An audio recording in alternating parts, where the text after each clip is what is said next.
आज आपण कुलूप वापरून देवांसाठी कागडाच्या फुलांपासून हार बनवणार आहोत। सोहळे असे मनात रंगता, घन बरसू लागे जरा, त्यात वाटेवरी मोगरा,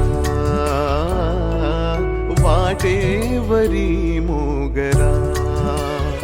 त्यात वाटेवरी मोगऱ्यासोबत आपण घेतोय अबोलीची सुद्धा फुलं। छान दिसतात दोन कलर एकत्र आणि कोकणामध्ये तर सर्रास वापरली जातात। पहिले अंगणात दिसायची अबोली, आता अजिबात दिसत नाही। हे अक्षताताईंनी एक रोप आणून दिलं होतं आईंनी मागितलं होतं म्हणून। कुलपाला आपण दोरा बांधून घेतलाय। लांब लचक गजरा आपल्याला बनवायचा आहे, त्याच्यामुळे मी बरंच सूत सोडलंय। इथून सुरुवात करूया। तुम्ही एकतर 2 फुलांचा किंवा 4 फुलांचा गुच्छ घेऊ शकता। 2 दिशेला 2 फुलं घेऊन त्यांचे देठ मध्यभागी दोऱ्यावर हलक्या हाताने पकडून ठेवायचे।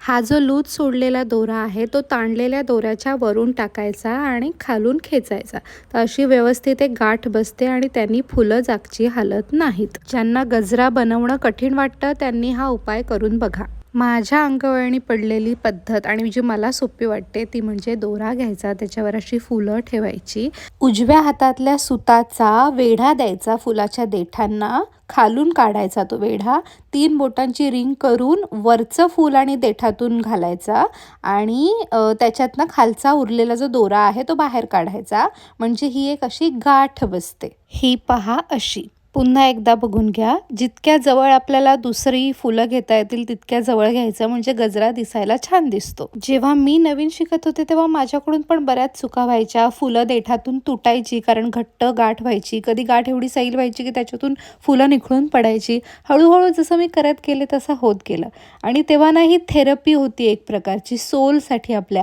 आजकाल आपण अशा एक्सपिरियन्ससाठी पैसे भरतो, तेव्हा या अशा छोट्या छोट्या गोष्टीतून भरपूर आनंद मिळायचा। हा आपला लांब लचक गजरा तयार आहे बघा। 2 कलरमध्ये किती छान दिसतोय। मध्यभागी दुमडला तर आपण हा असा गजरा म्हणून पण माळू शकतो, एकतर असा माळू शकतो किंवा असा उलटा माळू शकतो। मला देवांसाठी हार बनवायचा आहे, त्यामुळे मी आणखी थोडीशी फुलं दोऱ्यामध्ये गुंफून ते मध्यभागी बांधून घेणार आहे सुतानी, म्हणजे ते असं हारासारखं दिसेल। असंही वाहू शकतो पण तसं आणखी छान दिसतंय।